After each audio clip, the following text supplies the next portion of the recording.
Hello दोस्तों, स्वागत है आप सभी का आपके अपने YouTube channel MR world point में। आज आपके लिए प्रैक्टिस सेट नंबर 8 लेके आए हैं। तो चलिए शुरू करते हैं आज का प्रैक्टिस सेट। देखिए, क्वेश्चन दिया है किसी छात्रावास में 150 छात्रों के लिए 20 दिन की अवधि के लिए पर्याप्त भोजन सामग्री थी।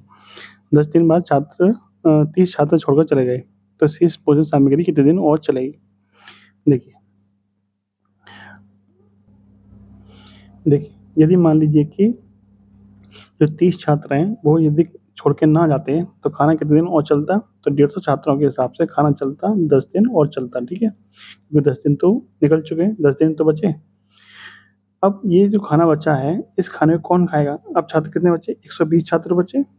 और अब आपसे पूछे कितने दिन और चलेगा, तो 120 छात्रों के हिसाब से मान लेते हैं हम x दिन और चलेगा, यानी कि 150 गुणा 10 बराबर 120 गुणा x।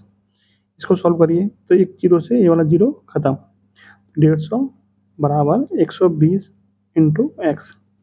अब 30 से कटेगा आपका 4 बार, 30 से कटेगा आपका ये 5 बार, यानी 5 बराबर 4 इंटू एक्स। तो यहाँ से एक्स बराबर कितना मिल जाएगा, 5 बट्टे।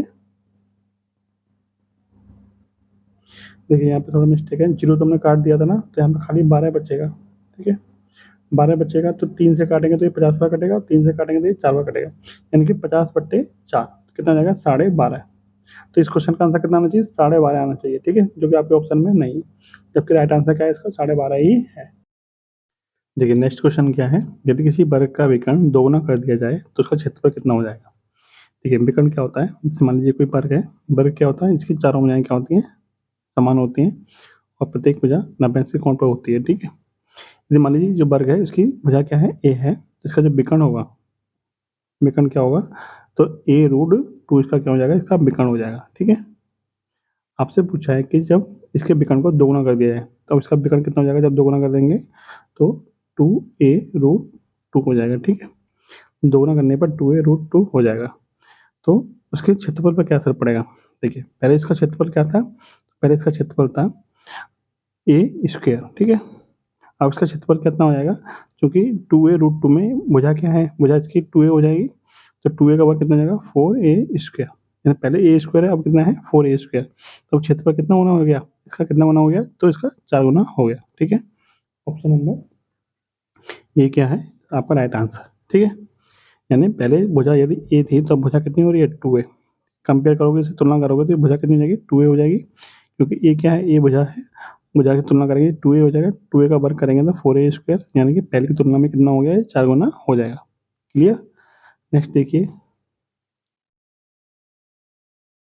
3 लगातार विषम संख्याओं का योगफल विषम संख्याओं के बीच की सम संख्याओं के योगफल से 11 अधिक है, तो अंतिम विषम संख्या क्या होगी। देखिए मान लेते हैं कि 3 कोई विषम संख्या है आपकी ए, बी और सी। ठीक है, आपको पता है कि लगातार जो विषम संख्या होती है उनके बीच में कितने का अंतर होता है, तो इनके बीच में 2-2 का अंतर होता है। लेकिन एक विषम संख्या उसके बाद वाली सम संख्या के बीच में कितने का अंतर होता है, तो 1-1 का अंतर होता है।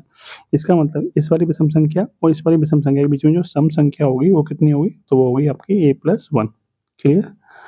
और इस वाली विषम संख्या और इस वाली विषम संख्या के बीच में जो सम संख्या होगी वो कितनी होगी, वो होगी आपकी b+1। क्लियर। आपसे क्वेश्चन में बोला है कि 3 लगातार विषम संख्या का योगफल, यानी कि a plus B plus C, a plus B plus C के उन संख्याओं के बीच की सम संख्याओं के योगफल से 11 तक है। सम संख्या कितनी है आपकी, a+1 और b+1, इनके योगफल से कितना अधिक है, 11 अधिक है। कौन अधिक है, तो विषम संख्याओं का योगफल। तो दोनों बराबर हो जाएंगे। सॉल्व करते हैं इसको, ए से ए खत्म, बी से बी खत्म, सी की वैल्यू कितनी आ गई, 1 और 1 2 और 11 13, यानी जो अंतिम विषम संख्या है वो कितनी है हमारी, 13। Option number C. Next question देखिए, 550 का 0.25% और 420 का 0.24%, क्वेश्चन मार्क का 0.84% के बराबर है, तो क्वेश्चन मार्क के स्थान पर क्या आएगा। देखिए ये क्वेश्चन मैंने आपको पहले कराया हुआ है, तो आप इस क्वेश्चन का आंसर आप कमेंट बॉक्स में बताइएगा, इसका राइट आंसर क्या है। नेक्स्ट देखिए, एक त्रिज्या तथा समान ऊंचाई वाले एक बेलन, एक शंकु तथा एक गोले के आयतनों का अनुपात कितना होता है। देखिए बेलन, शंकु और गोले का आयतन का अनुपात पूछा है आपसे। आपसे बोला है कि जो त्रिज्या है और जो ऊंचाई है वो क्या है, समान है। ठीक है, बेलन का आयतन क्या होता है, बेलन का आयतन होता है पाई आर स्क्वायर एच। एच की जगह कितना आएगा, आर ही आएगा, क्योंकि आर और त्रिज्या क्या है, त्रिज्या और ऊंचाई क्या है, दोनों समान है। शंकु का आयतन क्या होता है 1/3 पाई आर स्क्वायर एच। ठीक है, यहाँ पे भी आगे जब कितना आ जाएगा आर ही आ जाएगा। और गोले का आयतन कितना होता है 4/3 पाई आर क्यूब। ठीक है, ये होता है तीनों का आयतन। अब देखिए पाई से पाई खत्म। ठीक है, आर क्यू और आर क्यू, यानी यहाँ पे एक आ जाएगा। ठीक है, बाकी आर क्यू से खत्म हो जाएगा। ठीक है, अब कितना बचा यहाँ पे एक बचा, यहाँ पे 1/3 बचा और यहाँ पे बचा आपका 4/3। इनका अनुपात कैसे निकालते हैं, तो जो आपका हर दे रखा है उसके एलसीएम से इसमें गुणा कर देंगे। क्योंकि यहाँ पर दोनों तरफ 3 है तो 3 का एलसीएम 3 ही रहेगा। तो 3 से क्या कर देंगे, इसमें मल्टीप्लाई कर देंगे तो यहाँ पे आ जाएगा 3, यहाँ बचेगा आपका 1, यहाँ बचेगा आपका 4। तो इन तीनों के आयतनों का अनुपात कितना निकल के आ गया 3:1:4। Option number C. नेक्स्ट है, एक छतरी का अंकित मूल्य 162 है और विक्रय मूल्य कितना है 165। भट्टी की दर क्या होती है, तो देखिए अंकित मूल्य कितना था 162 था और बेची कितने में गई है 135 में। तो इसका मतलब कितने रुपए की छूट दी गई होगी, तो छूट दी गई है आपकी 27 रुपए की। ठीक है, 162 माइनस 135 यानी कि 27। तो 27 रुपए की छूट दी गई है, कितने रुपए पे दी गई है, तो अंकित मूल्य पे यानी कि 162 पे। कितना परसेंट हो गया आपका, गुणा कर देंगे 100 का, 27 से कटेगा आपका 6 बार और 1/6 का फ्रैक्शन क्या होता है 16/3%। ठीक है, आपको ये फ्रैक्शन याद रखने पड़ेंगे तो जिससे आपको कैलकुलेशन में आसानी हो जाएगी। नेक्स्ट देखिए, एक परीक्षा में 100 छात्रों के प्राप्तांकों का औसत कितना है 40 है। बाद में पता चला कि एक छात्र के प्राप्तांक 53 के स्थान पर 83 पढ़ लिए गए, तो तब सही औसत क्या है। देखिए पढ़ने चाहिए थे 53 लेकिन पढ़ कितने लिए 83, इसका मतलब ज़्यादा पढ़ लिया। तो हमें सही निकालने के लिए क्या करना पड़ेगा, घटाना पड़ेगा। कितना एक्स्ट्रा पढ़ लिया 53 से 83 यानी कि 30 एक्स्ट्रा पढ़ लिया। कितने लोगों पे, तो 100 लोगों पे। तो प्रत्येक हिस्से में कितना पड़ेगा 0.3 एक्स्ट्रा पढ़ रहा था अब तक। तो सही लाने के लिए क्या करना पड़ेगा, सही लाने के लिए 0.3 औसत में से घटा देना होगा। 40 में से 0.3 घटा देंगे तो कितना हो जाएगा आपका 39.7, यानी कि सही औसत कितना है, सही औसत है आपका 39.7। क्लियर। अगला प्रश्न देखिए, क्वेश्चन दिया है कि किसी संख्या के 2/5 भाग के 1/3 का 1/4 15 है, तो इस संख्या का 40% क्या होगा। मान लेते कोई संख्या हमारी x थी, उस x का 2/5, फिर उसका 1/3 यानी 1/3, फिर उसका 1/4 यानी 1/4 किसके बराबर है 15 के बराबर। इसको सॉल्व करते हैं तो देखिए 2 से कटेगा ये आपका 2 बार, 2 पंजे 10, 10 तिया 30, 30 इंटू 15 कितना होता है 450, यानी एक्स की वैल्यू कितनी आ गई 450। यानी हमारी संख्या से निकल के आ गई हमारी 450। आपसे पूछो संख्या का 40% कितना होगा, तो 450 का 40% कितना होगा, 2 जीरो से 2 जीरो खत्म, 45 इंटू 4 कितना होता है 180, यानी संख्या का 40% कितना आ गया 180। नेक्स्ट है 10 वर्ष पूर्व सचिन की आयु अरुण की आयु से दोगुनी थी। यदि 10 वर्ष बाद सचिन की आयु 40 वर्ष हो तो अरुण की वर्तमान आयु कितनी है। देखिए इसको, देखिए ये सचिन है ये अरुण है।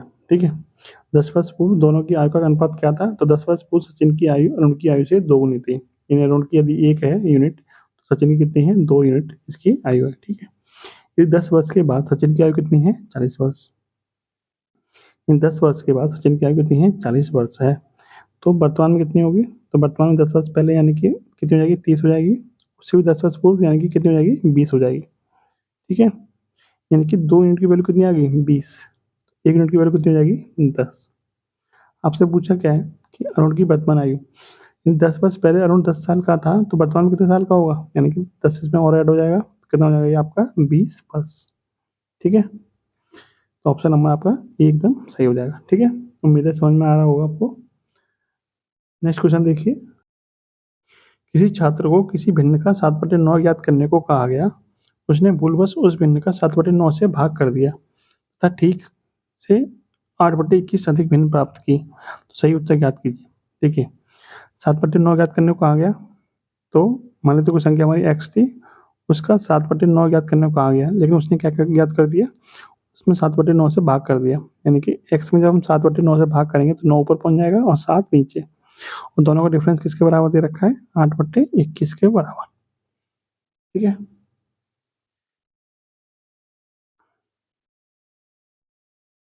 देखिए यहाँ थोड़ा मिस्टेक हो रही है, क्या है किसी छात्र को किसी भिन्न का 7/9 ज्ञात करने को कहा गया, उसने भूलवश उस भिन्न को 7/9 से भाग कर दिया, तब ठीक से 8/21 अधिक भिन्न प्राप्त हुई। देखिए, याद करना था ये, लेकिन उसने क्या याद कर दिया, ये याद कर दिया। तो ये जो निकल के आया वो इस वाली भिन्न से कितना अधिक निकल के आया, 8/21 निकल के आया।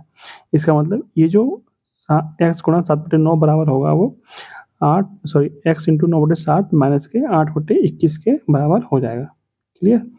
अब क्या करना है आपको, 8/21 को इधर लाइए, इसको इधर ले जाइए, तो देखिए ये हो जाएगा 9x बटे में 7, इधर जाएगा तो 7x बटे में 9 बराबर हो जाएगा 8/21 के बराबर। क्लियर। मैंने क्या किया, इसको तो ये रहने दिया, इसको इधर ले गया तो ये माइनस में आ गया, और ये माइनस वाला था इधर लाया तो ये प्लस में हो गया। क्लियर। अब इसको सॉल्व करते हैं। 9 नेम 81, 7 49, कितने बचेंगे आपके 32x बटे में कितना बचेगा 9 7 63 बराबर 8/21। 8 एकम 8, 8 चौक 32, 21 एकम 21, 21 तिया 63, यानी कि x बराबर कितना जाएगा, 3 इधर जाएगा, 4 बटे में आएगा, तो x बराबर मिल जाएगा आपको 3/4।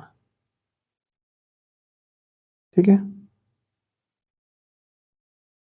तो x की वैल्यू आपको 3/4 मिल गई, लेकिन आपसे पूछा क्या है, सही उत्तर बताइए। सही उत्तर क्या था, 7/9 याद करना था, यानी कि 3/4 का 7/9 कितना हो जाएगा, 3 से कटेगा 3 बार, तो 7/12, 7/12। ऑप्शन नंबर सी क्या बन जाएगा आपका सही आंसर। ठीक है। नेक्स्ट है क्वेश्चन 2.5 माइनस के 1/325 माइनस के 2.5 अपॉन में 0.75 प्लस 0.50। ठीक है। अब देखिए 0.75 प्लस 0.50 कितना होता है, 1.25 होता है। जब हम 2.5 में 1.25 से भाग करेंगे तो इसका डबल ही तो है, कितनी बार कटेगा ये आपका, 2 बार कटेगा। इसका मतलब इस पूरे क्वेश्चन, पूरी संख्या की जगह कितना आ जाएगा, 2 आ जाएगा। जब 325 में से हम जब 2 घटा देंगे तो कितना बचेगा, 323। इसका मतलब सवाल हमारा कितना बचा, सवाल बचा हमारा 2.5 माइनस 1/323। ठीक है, इतना सवाल बचा अब हमारा। ये वाला पोर्शन तो हमने सॉल्व कर लिया। ठीक है। अब इसको सॉल्व कैसे करेंगे, देखिए 1/323 की वैल्यू कितनी होती है, इसको आप 333 मान लीजिए लगभग लगभग। ठीक है। तो 1/333 की वैल्यू होती है 0.03, तो ये हो जाएगा आपका 2.5 माइनस 0.03। ठीक है। तो जब 2.5 में से 0.003 घटा देंगे तो लगभग लगभग जो आंसर आएगा आपका वो 2.49 के आसपास आएगा। ठीक है, क्योंकि आपका एक ही ऑप्शन ऐसा लगभग लगभग बैठ रहा है, तो 2.49 का बन जाएगा आपका राइट आंसर। क्लियर। आप 1/323 का भाग देंगे तो आपको टाइम ज़्यादा लगेगा, लेकिन जब अंदाज से निकालेंगे आप लगभग लगभग तो आपको सही आंसर मिल जाएगा। अगला प्रश्न देखिए, कोई व्यक्ति एक साइकिल 1400 रुपये में खरीदता है और उसे 15% की हानि पर बेच देता है, तो उस साइकिल का विक्रय मूल्य कितना होगा। देखिए 1400 वाली चीज़ को कितने परसेंट की हानि बेच रहा है, तो 15% की हानि पर बेच रहा है। 1400 का 15% कितना हो गया, 14 गुणा 15 कितना होता है 210, यानी कि 1400 वाली चीज़ 210 की हानि पर बेची जा रही है, तो कितनी बेची जा रही होगी, 1400 माइनस के 210 बराबर 1190। ठीक है, ऑप्शन नंबर बी। क्लियर। अगला प्रश्न देखिए, क्वेश्चन दिया है अंडर रूट में 0.000441 का मान बताइए। देखिए इसका वर्गमूल कैसे निकालते हैं, तो आप सिर्फ 441 का वर्गमूल निकालिए। पहले सबसे पहले तो आप 441 जो संख्या दे रखी है उसका वर्गमूल निकालिए। 441 का वर्गमूल आपको पता ही हुआ कितना होता है 21। अब रही बात पॉइंट लगाने की, तो पॉइंट कैसे लगाते हैं, तो आप गिनिए कितने अंकों के बाद पॉइंट आया, 1 2 3 4 5 6, 6 अंकों के बाद पॉइंट आया है। ठीक है, तो इसका जो वर्गमूल होगा उसमें पॉइंट कितने अंकों के बाद आएगा, तो 6 का आप क्या कर दीजिए आधा, यानी कि 3, यानी कि जो आपका पॉइंट आएगा वो वर्गमूल में वो दाईं तरफ से 3 अंकों के बाद आएगा, यानी कि 1 2 और एक 0 और फिर पॉइंट। आपका राइट आंसर कितना बन जाएगा 0.021, ऑप्शन नंबर सी। यदि मान लीजिए यहाँ पे घनमूल होता, यदि मान लीजिए यहाँ पे घनमूल होता तो पॉइंट कितने अंकों के बाद आता, तो हम पहले इसका घनमूल निकालते संख्या का, फिर जब पॉइंट लगाने की बात आती तो हम क्या करते बटे में कर देते 3। ठीक है, तो यानी कि फिर 2 अंकों के बाद में क्या आता, पॉइंट आता। पॉइंट हमेशा किस तरफ से लगाना है, दाईं तरफ से लगाना है। ठीक है, राइट हैंड साइड की तरफ से आपको पॉइंट लगाना है अंकों को गिनने के बाद। नेक्स्ट क्वेश्चन देखिए, यदि 0.114 की वैल्यू 1/9 है तो 0.444 की वैल्यू कितनी होगी। देखिए इसने क्या किया है, 0.11 में सिर्फ 4 से गुणा कर दिया है। तो हम भी क्या करेंगे, अपने आंसर में 4 से गुणा कर देंगे। अभी 1/9 है, अब 4 से गुणा करने कितना हो जाएगा, ये 4/9। ठीक है, ऑप्शन नंबर डी। ये 0.111 है ना, तो इसमें 4 से गुणा है, तो क्या है, इसने और क्या किया है, तो इसमें भी 4 से गुणा हो जाएगा। सिंपल क्वेश्चन है। नेक्स्ट देखिए, किसी संख्या के वर्ग का 3/5 126.15 है, तो वह संख्या क्या होगी। मान लीजिए उस संख्या हमारी एक्स है, उस संख्या के वर्ग का 3/5 कितना है, 126.15 है।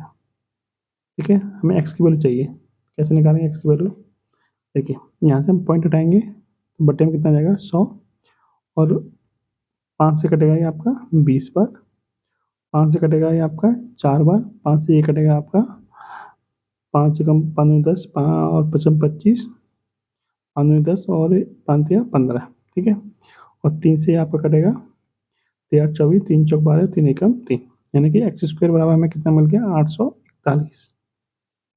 तो एक्स बराबर कितना मिल जाएगा, 841 का घन वर्गमूल कितना होता है, 29। ठीक है,